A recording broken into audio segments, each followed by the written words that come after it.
اللہ الرحمن الرحیم۔ شہادت امام حسین کے بعد سر حسین نوکے نیزہ پر کہتا تھا، سر حسین کا نیزے کی نوک پر، آئیں لاکھ انقلاب ہم اونچے ہی رہیں گے۔ اور چکانا چاہا تھا جس سر کو شام والوں نے، شکست دیکھیے اسی سر کو خود اٹھا کر چلے۔ شہدائے کربلا کے سروں کو مختلف قبیلوں میں تقسیم کر دیا گیا اور امام حسین رضی اللہ تعالیٰ عنہ کا سر نیزے پر تھا، جو اب بھی پڑھ رہا تھا، سبحان ربی العالی سبحان ربی العالی۔ اور قیامت کو جب امام حسین رضی اللہ تعالیٰ عنہ روضہ پاک سے اٹھیں گے تو یہی پڑھ رہے ہوں گے، کیونکہ حدیث شریف میں ہے کہ جو جس حال میں مرے گا اسی حال میں اٹھے گا۔ امام حسین رضی اللہ تعالیٰ عنہ نے بتا دیا کہ میرے سر کو جھکانے کے لیے ہی انہوں نے یہ سارا کچھ کیا ہے، لیکن میرا سر کٹ کر بھی دیکھو سب سے اونچا ہے، کیونکہ میں جس کا ذکر کر رہا ہوں وہ میرا اللہ سب سے اونچا، میرا نانا سارے نبیوں سے اونچا، میرا قرآن ساری کتابوں سے اونچا، پھر کیوں نہ ہو سر حسین تب بھی سب سے اونچا اور اب بھی سب سے اونچا۔ پیدا ہر ایک دور میں ہوتے رہے یزید، لیکن کسی حسین کی گردن میں خم نہیں، کسی حسین کی گردن میں خم نہیں۔ اور قافلہ کوفہ کی جانب چل پڑتا ہے۔ امام وقت وہ ہوتا ہے جو منظور قدرت ہو، امام وقت وہ ہوتا ہے جو منصور قدرت ہو، امام وقت ہر ظالم کے سر پر وار ہوتا ہے، امام وقت ہر مظلوم کی تلوار ہوتا ہے۔ ابن سعد نے حکم جاری کیا کہ حسین رضی اللہ تعالیٰ عنہ کے تمام پسماندگان کو قیدی بنا لو، اور وہ جو اپنے قتل ہوئے ہیں ان کو قریبی دیہات والوں سے جبری مشقت کے قانون کے مطابق دفن کرا دو۔ زین العابدین کے پاس کاغذ قلم لے کر آئے کہ اس پر لکھ دو کہ میرے باپ نے اسلامی حکومت کے خلاف بغاوت کر کے امن و امان میں خلل اندازی پیدا کی ہے، لہٰذا اس کا قتل جائز تھا۔ فرمایا، شاید تم یہ سمجھتے ہو کہ بیمار ہوں، یتیم ہو گیا ہوں، قیدی بنا لیا گیا ہوں تو مجھ سے جو چاہو کروا لو گے۔ میں شیر خدا کا پوتا ہوں، سید الشہداء کا بیٹا ہوں، ہم جو بات تخت پہ کرتے ہیں وہی تختہ دار پہ کرتے ہیں۔ شاید تمہیں یاد نہیں کہ میرے باپ نے آخری خطبے میں فرمایا تھا کہ اگر جنگ کرنا مقصد ہوتا تو اتنا انجان نہیں ہوں، حیدر کرار کا بیٹا ہوں، دودھ پیتے بچے ساتھ نہ لاتا۔ تمہارے ہزاروں خط اب بھی میرے پاس موجود ہیں، ہم خود نہیں آئے لائے گئے ہیں، اس لیے یہ توقع مجھ سے کبھی نہ رکھنا کہ میں اپنا نظریہ تبدیل کر لوں گا۔ ہجوم دیکھ کے رستہ نہیں بدلتے ہم، ہجوم دیکھ کے رستہ نہیں بدلتے ہم، کسی کے ڈر سے تقاضا نہیں بدلتے ہم، ہزار زیر قدم راستہ ہو کانٹوں کا، جو چل پڑیں تو ارادہ نہیں بدلتے ہم۔ شمر یہ بات سن کر بگڑ گیا اور امام زین العابدین کو ہتھ کڑی لگا کر 40 اونٹوں کی قطار کی مہار بیمار عابد کو پکڑا دی، اور ایک ہاتھ میں وہ نیزہ پکڑا دیا جس پر امام حسین کا سر لٹکایا گیا تھا۔ اب کربلا کا میدان عبور ہونے لگا۔ اہل بیت کے مقدس خاندان کی لاشوں کے انبار سے قافلہ گزر رہا تھا۔ عابد بیمار صدموں سے دو چار کام کر قدم رکھتا ہوا گزر رہا تھا کہ پھوپھی زینب نے فرمایا، بیٹا سنبھل کے چل۔ عرض کیا، پھوپھی کیسے سنبھلوں؟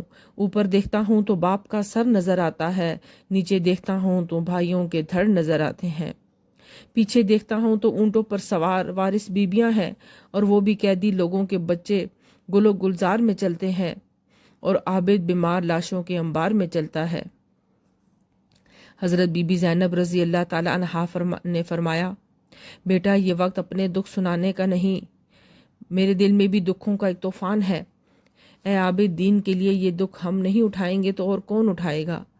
لیکن ابھی اپنے باپ کا بتایا ہوا وظیفہ پڑھتا رہے، وبشر الصابرین وبشر الصابرین۔ انشاءاللہ مدینے جائیں گے تو اپنے نانے کے سامنے یہ ساری باتیں عرض کریں گے۔ عرض کیا، ہمیں بھلا یہ ظالم کوئی مدینے جانے دیں گے؟ فرمایا، کیوں نہیں، ہم ضرور مدینے جائیں گے۔ ان جھوٹوں کے جھوٹ، مکاروں کی مکاریاں، دھوکے بازوں کی دھوکہ بازیاں اور ان دجالوں کا مکر و فریب ختم ہو جائے گا۔ مگر تیرے ابا حسین کے بول بالے قیامت تک ہوتے رہیں گے، کیونکہ اگر ہم نے مدینے جانا نہ ہوتا تو میرا ویر حسین مجھے نہ کہتا کہ زینب مدینے جا کر نانا کے روزے پر میرا خصوصی سلام عرض کرنا۔ فرمایا ساری باتیں بڑی تفصیل کے ساتھ اپنے نانا کو بتائیں گے۔ اللہ اللہ، کیسا منظر ہوگا جب کسی عام آدمی کی بیٹی نہیں، علی کی بیٹی، نبی کی نواسی، حسین کی بہن قیدی بن کر جا رہی ہوگی اور اپنے بیمار بھتیجے سے یہ باتیں کر رہی ہوگی۔ قافلہ چلتا رہا۔ جب رات کا وقت ہو گیا تو قافلہ روک دیا گیا۔ اہل بیت کی 40 اونٹنیوں میں سے ایک کو ذبح کیا گیا۔ ایک طرف سے یزیدیوں نے بہت عمدہ سالن تیار کیا اور آواز لگا دی کہ اپنا اپنا کھانا لے جاؤ۔ تمام فوجی اپنے اپنے برتن اٹھا لائے اور سالن برتنوں میں ڈالتے گئے۔ جو ہی سالن برتنوں میں ڈالتے گئے تو سیاہ ہوتا گیا، ہر طرف بدبو ہی بدبو پھیل گئی۔ پریشان ہو کر عابد بیمار کو بلایا گیا اور پوچھا کہ اگر اونٹنی بیمار تھی تو ہمیں بتایا کیوں نہیں؟ اتنا وقت لگا، ہم نے سالن تیار کیا، لشکر کو بھوک سے نڈھال کیا ہوا ہے، ہماری ساری محنت، لوازمات، مسالہ جات ضائع ہو گئے ہیں۔ آپ نے فرمایا ہماری تو کوئی اونٹنی بیمار نہ تھی۔ انہوں نے کہا پھر ایسا کیوں ہوا ہے؟ فرمایا قطار میں سے کس نمبر کی اونٹنی ذبح کی ہے؟ انہوں نے کہا 5ویں نمبر کی۔ فرمایا اوہو، اس پر تو میرا ویر اکبر سوار ہو کر مدینے سے کربلا آیا تھا۔ انہوں نے کہا پھر کیا ہوا، اس سے سالن خراب ہونے کا کیا تعلق؟ فرمایا جو ہوا سو ہوا، اللہ کو پسند نہ آیا کہ پاک علی اکبر کی سواری پلیدوں کی خوراک بنے۔ شمر نے پھر ڈانٹا کہ تم ایسی باتیں کرنے سے باز کیوں نہیں آتے؟ فرمایا تم پوچھتے ہو تو مجبوراً سچی بات بتانا پڑتی ہے، اگر بعد میں چھڑکنا ہوتا ہے تو پہلے پوچھتے ہی کیوں ہو؟ اگر پوچھو گے تو صداقت کا دامن ہرگز نہیں چھوڑ سکتا۔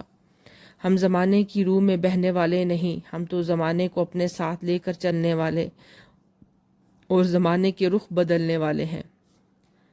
ناز ہے تم کو کہ بدلا ہے زمانے نے تجھے، مرد وہ ہیں جو زمانے کو بدل دیتے ہیں۔ عابد بیمار کوفیوں کی ان باتوں سے دل برداشتہ ہوئے تو پھوپھی زینب نے پھر تسلی دی کہ بیٹا میرے بھائی حسین نے تجھے اس لیے ہمارے لیے چھوڑا ہے کہ تو ہمارے ساتھ رہے، ہماری اونٹنیوں کی مہار پکڑ کر راضی برضا ہو کر آگے آگے چلتا رہے، تاکہ یزیدی ہماری سواریوں کو ہاتھ بھی نہ لگا سکیں، اور دنیا کو درس ہدایت دیتا رہے کہ عبادت ہے شجر لیکن شہادت ہے ثمر اس کا، عبادت ہے دعا لیکن شہادت ہے اثر اس کا، عبادت بے شبہ بے چین دل کو چین دیتی ہے، شہادت چین لے کے ہاں مگر دارین دیتی ہے، عبادت کی حقیقت ہے محبت میں فنا ہونا، شہادت کی حقیقت ہے فنا ہو کر بقا ہونا۔ اہل بیت کے لٹے ہوئے قافلے کی حفاظت کے لیے 700 فوجیوں کو متعین کیا گیا، 350 ایک طرف، 350 دوسری طرف۔ آج بھی سارا دن قافلہ چلتا رہا، شام ہو گئی تو پھر قافلہ روک دیا گیا۔ دوسری رات جہاں پڑاؤ کیا اس کی وجہ یہ تھی کہ قریب ہی ایک عیسائی راہب کا گرجا تھا۔ لشکر نے سوچا کہ یہودی عیسائی کو کیا ہمدردی ہو سکتی ہے اہل بیت سے، کہیں ایسا نہ ہو کہ کوئی شب خون مار کر حسین رضی اللہ تعالیٰ عنہ کے سر کو غائب نہ کر دے۔ چنانچہ ابو الخنوق کوفی کے حوالے سر حسین رضی اللہ تعالیٰ عنہ کیا گیا۔ خود سارا لشکر سو گیا اور راہب آدھی رات کو عبادت کے لیے اٹھا تو کیا دیکھتا ہے کہ وہ نیزہ جس پر سرکار سیدنا امام حسین رضی اللہ تعالیٰ عنہ کا سر اقدس لٹکایا گیا تھا، اس سے نور کی شعائیں نکل کر آسمان کی طرف جا رہی ہیں، سر مبارک سے تسبیح و تحلیل کی آواز آ رہی ہے۔ راہب نے جب یہ عجیب نظارہ دیکھا تو حیران رہ گیا۔ پھر راہب نے چھانک کر پہرےداروں سے دریافت کیا کہ یہ سر مبارک کس کا ہے؟ انہوں نے جواب دیا کہ یہ حسین ابن علی اور نواسہ رسول ہیں، نبی اللہ کی بیٹی فاطمہ کے بیٹے ہیں۔ راہب نے بصورت تعجب کہا کیا وہی محمد جو تمہارے رسول ہیں؟ انہوں نے کہا ہاں۔ تو راہب نے کہا تم بہت ہی برے لوگ ہو، کاش اگر ہمارے عیسیٰ علیہ السلام کا کوئی بیٹا ہوتا تو ہم اسے اپنی آنکھوں پر بٹھاتے، ان کی تعظیم و تکریم کرتے۔ پھر کہا یہ سر مبارک صبح تک میرے حوالے کر دو، اس کے بدلے میں دیناروں کی تھیلیاں لے لو۔ اس پیشکش کو انہوں نے مان لیا اور سر مبارک کو رہب کے حوالے کر دیا۔ رہب سر مبارک کو اپنے کمرے میں لے گیا اور صاف پاک ریشمی کپڑے سے گرد و غبار صاف کیا، خوشبو لگائی، بڑی تعظیم سے اپنے پاس رکھا اور ساری رات روتا رہا۔ وہ سر کو جب اندر لے کر گیا تو دروازے پر پہرے دار بٹھا دیے گئے۔ راہب نے سندل کی لکڑی کے بنے ہوئے میز پر سر حسین رکھا اور کنگھی لے کر آپ کے بالوں پر کرنے لگا۔ کربلا کی ریت کے ذرے امام کے بالوں سے یوں نکل رہے تھے جیسے کالی سیاہ رات میں روشن ستارے نکلتے ہیں، اور دل ہی دل میں پڑھ رہا تھا، اے کربلا کی خاک اس احسان کو نہ بھول، تڑپی ہے تجھ پہ لاشے جگر گوشے بطول۔ ساری رات اپنی عبادت کی بجائے سر حسین کی زیارت کرتا رہا راہب۔ سحری کا وقت آیا تو اس نے عجیب منظر دیکھا کہ امام علی مقام کے ہونٹ ہل رہے ہیں اور آواز آ رہی ہے۔ اس نے کان لگایا تو وہی آواز آ رہی تھی جو شہادت کے وقت آئی تھی، سبحان ربی العالی۔ اس نے اپنے آنکھیں ملی کہ کہیں میں خواب میں تو نہیں دیکھ رہا۔ جب اس کو اپنے بیدار ہونے کا یقین ہو گیا تو سوچنے لگا کہ زندگی کے تمام ذرائع منقطع ہیں، سانس کی نالیاں کٹی ہوئی ہیں، پھر بھی اس سر سے تسبیح کی آواز آ رہی ہے، تو یہ ترجمان حقیقت نہیں تو اور کیا ہے؟ اس نے تورات کو بند کر کے الماری میں رکھ دیا اور امام حسین رضی اللہ تعالیٰ عنہ کے سر کو مخاطب کر کے کہا، اے حسین، میں عیسائی ہوں، میں تیرے نانے کو نہیں دیکھا، مگر تیرے سر سے سبحان ربی العالی کی آواز سن کر بھی اگر تیرے دین کو قبول نہ کروں تو مجھ سے بڑا بد نصیب کون ہو سکتا ہے؟ جس زندگی میں تو سبحان ربی العالی پڑھ رہا ہے اسی کے ساتھ گواہ ہو جا کہ میں تیرے نانے کا کلمہ لا الہ الا اللہ محمد الرسول اللہ پڑھ رہا ہوں، اور تیرے کٹے ہوئے مگر زندہ سر کو گواہ بنا کر یہ کہتا ہوں کہ آج کے بعد انجیل نہیں چلے گی تو محمد رسول اللہ کا قرآن ہی چلے گا۔ نہ کچھ کہنے کی حاجت، نہ کھانے کی تمنا ہے، تیرے سر کی قسم اب سر کٹانے کی تمنا ہے۔ یہی کہنا ہے آقا، اور کچھ نہیں کہہ سکتا کہ تجھ کو چھوڑ کر میں اس جہاں میں رہ نہیں سکتا۔ صبح ہونے تک سر کو دیکھتا دیکھتا اور دیکھتا ہی رہا، ساتھ ہی اپنے آپ کو یہ کہتا تھا کہ یہ دیکھنے کی چیز ہے، اسے بار بار دیکھ۔ صبح ہوئی تو سر حسین کو عمدہ ریشمی کپڑے میں لپیٹا، 80,000 درہم لیے اور کلمہ طیبہ کا ورد کرتے ہوئے لشکر یزید کی طرف جا رہا تھا۔ وہ بڑے حیران ہوئے کہ رات کو عیسائی تھا اب کلمہ پڑھ رہا ہے۔ انہوں نے کہا، ہم کلمہ پڑھ کے سر کو کاٹ لائے ہیں اور تو کٹے ہوئے سر کو دیکھ کر کلمہ پڑھ رہا ہے، تجھے اس میں ایسا کیا نظر آیا؟ اس نے وجد میں آ کر کہا، ظالموں، تمہیں کیا بتاؤں مجھے کیا کیا نظر آیا؟ پلک جھپکی تو کمبلی اوڑھنے والا نظر آیا۔ اگر تم اندھے ہو گئے ہو تو اس کا مطلب یہ تو نہیں کہ سارا جہان ہی اندھا ہو گیا ہے۔ مجھے سر سے رسالت کے انوار بھی نظر آئے ہیں، توحید کے چمکار بھی نظر آئے ہیں، صداقت کی لہریں بھی نظر آئی ہیں، شرافت کی چمکیں بھی نظر آئی ہیں۔ میں تو ساری رات سر کو دیکھتا رہا اور سوچتا رہا کہ شاید اللہ نے آج سارے جہاں کے نور کو حکم دے دیا ہے کہ اگر تو نے برسنا ہے تو حسین رضی اللہ تعالیٰ عنہ کے چہرے پر برس، لہٰذا یہ اپنے اپنے مقدر کی بات ہے کہ تم کلمہ پڑھ کے سر کو کاٹ کر مردود بن گئے ہو، اور میں کٹے ہوئے سر کو دیکھ کر کلمہ پڑھ کر خدا کا محبوب بن گیا ہوں۔ انسان کی جبیں پہ ستارے سجا دیے، زخموں کے پھول دشتے بلا میں پھیلا دیے، نوکے سنا پر بول کر تو نے میرے حسین، ساری تاریخ کو تو نے تالے لگا دیے۔ یزیدی لشکر نے 80,000 درہم لیے اور چند قدم ہی ابھی دور چلے تھے کہ وہ درہم ٹھیکریاں بن گئیں، اور ہر ٹھیکری کی ایک طرف لکھا ہوا تھا قرآن پاک کی آیت کہ اللہ تعالیٰ کو ظالموں کی کرتوتوں سے غافل نہ جان۔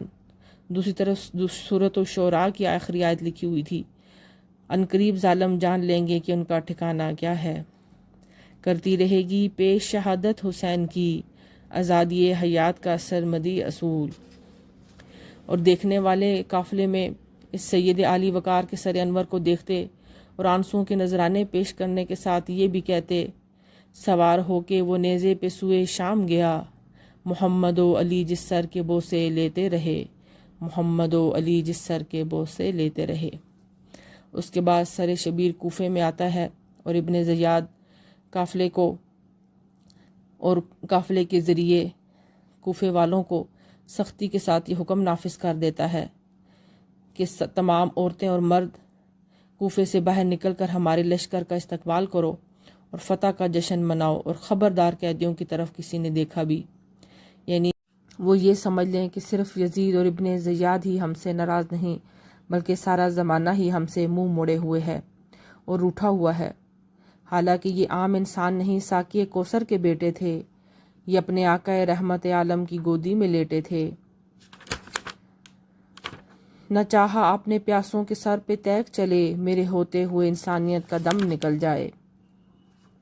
اس کے بعد سیدہ زینب کا کوفے میں بے مثال خطاب تھا، وہ انشاءاللہ اگلی ویڈیو میں پیش کیا جائے گا۔ وما علینا الا البلاغ المبین۔ شکریہ، اللہ حافظ۔